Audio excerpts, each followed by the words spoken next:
Hey, what up, homelies? Doc here. We're going to make a dry mix chili today. You can use it for camping or bugging out, whatever your heart desires. What we're going to do is we're going to start out with a heaping quarter teaspoon, because I like cumin, heaping quarter teaspoon of whole cumin seed. And we're going to grind that up. You can use an electric grinder if you have one. I like my pestle because it gets me in there and I feel like I'm doing something, I guess. And you could also buy this pre-ground, but you're going to find that there's just nothing quite like freshly ground spices. Next, we'll put in a little whole oregano. Why am I so cheap? I buy the cheapest ones I can get. It doesn't even have a good dispenser on it. Okay, well, we'll go with a quarter teaspoon of whole oregano.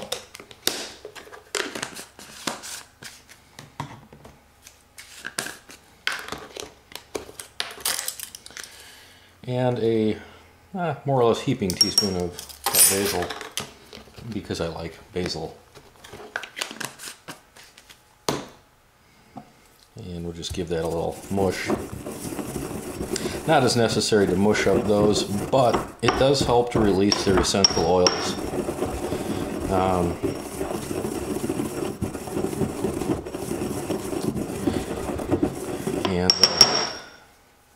I would say in the case of this, I guess it's not all that necessary, because after all, you're probably going to vacuum pack this and store it in your backpack for a year, 2 years, however long you would store things like that. So then we are done with that, and we can put in a half teaspoon of beef bouillon. And I may actually go with a light half teaspoon, because although I like beef bouillon, the chili I made last time was quite salty, and I really don't want that much salt in it.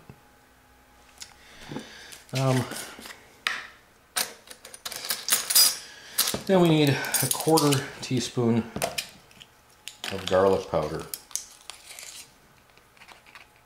This again is, you know, do it the way you like it. If you like more garlic, put a little bit more in. It's probably not going to hurt anything, within reason. And there we go. And then, what else do we have here? Now, I make my own chili powder, and I've got it in this little convenient thing here. And we're going to put in 1.5 teaspoons of chili powder.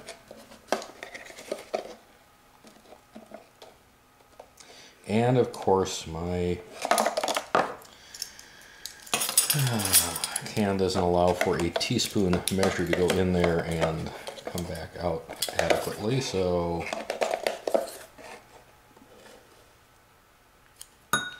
we'll put in 3 half teaspoons.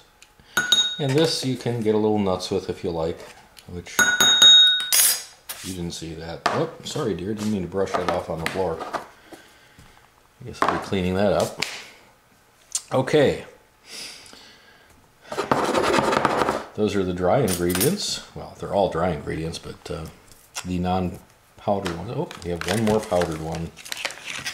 Tomato powder. And we're going to put 1 tablespoon of tomato powder in.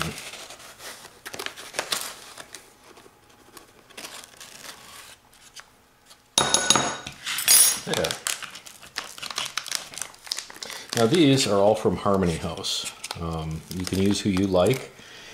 This is my first experience with them, so I really don't have an opinion one way or the other. They did send out the items I ordered very quickly, so they do get a recommendation from me. Now what we want here is a 1/4 cup of dehydrated beans. And what we're going to take is a quarter cup is about 3 tablespoons. So what I'm going to do is, since I like pintos quite a lot, I'm going to put in 2 tablespoons of pintos.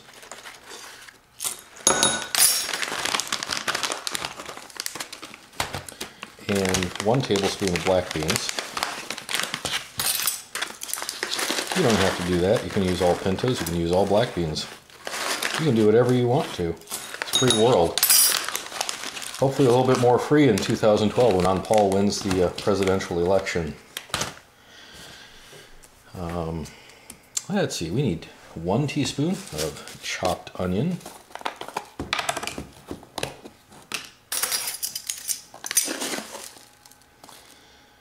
And I'm going to go a little bit extra on that because I like onions, and I just feel like doing that.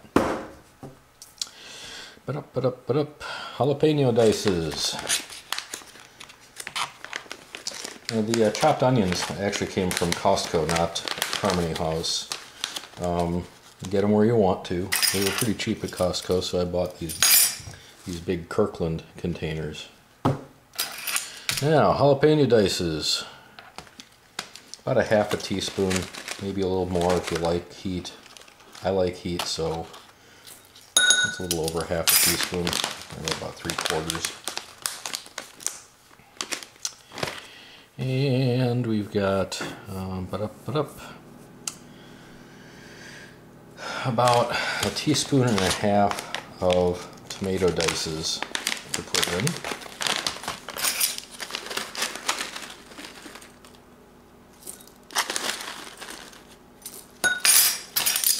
Oh, what the heck. Put a couple extra. Not going to kill anybody. This isn't science, it's cooking. And even with dry foods, you can get creative. Okay, that's it for all the dry ingredients. Everything is in there. Give it a little bit of a stir. Now, normally you'd pack this away in a pouch. If you had old juice drink pouches, I have heard that you can cut those open and reseal them. Yeah, clean them out, dry them out, put your dry ingredients in. If you want to, I guess you could put an oxygen absorber in there with it. I think it's kind of a waste of time, but I guess if you're going to store it for more than a year, that would be a good idea. And you just iron the package shut, and it will be a nice airtight seal. So there we have the dry ingredients. Now what we're going to do is I'm going to quickly go do something, and we'll be back, and I'll show you how to rehydrate this. Hey homelies, we're back again. For all that mixing and measuring, I forgot one essential item. On top there you see what we call beefish bits from Harmony House. These are textured vegetable protein that's beef flavored, and you put about 1.5 tablespoons in there. It's about about 1.5 tablespoons. And what we do then, since everything is now in there, hopefully we put that in there, and we grab some boiling water. We also may as well turn this on, get the burner going. And we're going to start out with a cup of water. I'm not sure exactly where this is going to end up, so we're going to start with a 1/4 cup of water, and we'll see from there how that works. Now one of these days I'm going to try this in a thermos, and it will be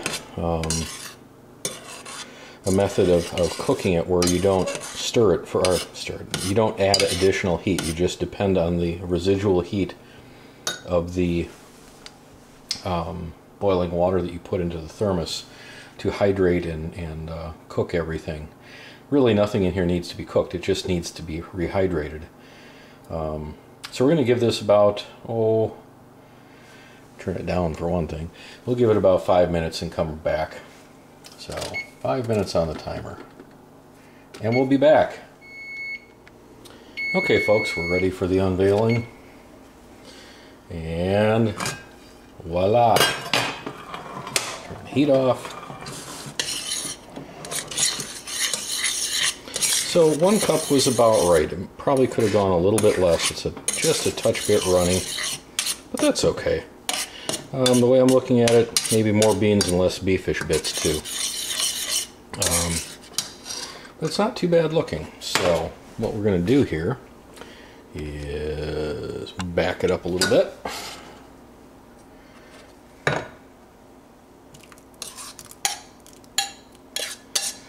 Now, I have to tell you, it smells pretty good. So I'm not too concerned about this tasting ghastly. I have tried it before, a different recipe that was quite salty, but it was good. Not something I would choose to eat on purpose at that point, because it was far too salty. Would have worked in a pinch, but let's see. Let's see how we do with this. Good appetit.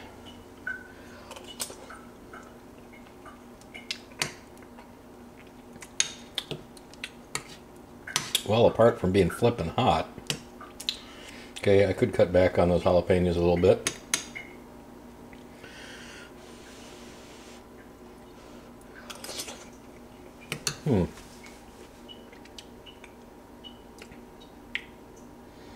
Yeah, it works. This time, it's a little bit too little salt in it, oddly enough. So we're going to doctor it up with a sprinkle of salt there and see if that will help it.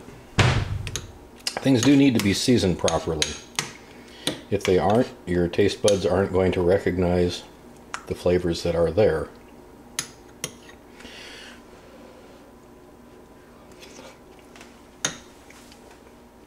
That's much better. Okay, so I'll go back to, I think I put a ½ teaspoon of beef bouillon in.